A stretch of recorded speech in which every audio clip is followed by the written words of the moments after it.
रसूल अल्लाह सल्लल्लाहु अलैहि वआलैहि वसल्लम नमाज शुरू करते वक्त अपने दोनों हाथों को मूंढों तक उठाते। इसी तरह जब रुकू के लिए अल्लाहु अकबर कहते और जब अपना सर रुकू से उठाते तो दोनों हाथ भी उठाते और रुकू से सर मुबारक उठाते हुए समीउल्लाहु लिमन हम्दा रब्बाना वलकल हम्द कहते थे। सजदे में जाते वक्त रफ़ा यदैन नहीं करते थे। रसूलुल्लाह सल्लल्लाहु अलैहि वसल्लम तकबीर तहरीमा और क़रात के दरमियान थोड़ी देर चुप रहते थे।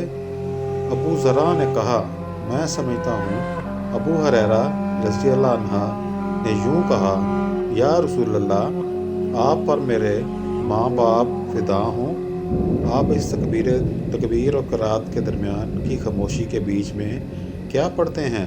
आपने फरमाया कि मैं पढ़ता हूँ, ए अल्लाह, मेरे और मेरे गुनाहों के दरमियान इतनी दूरी कर जितनी मशरक़ और मग़रिब में है। ए अल्लाह, मुझे गुनाहों से इस तरह पाक कर जैसे सफ़ेद कपड़ा मैल से पाक होता है।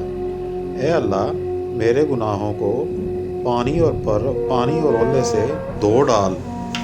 सही बुखारी हदीस नंबर 735 और हदीस नंबर 744।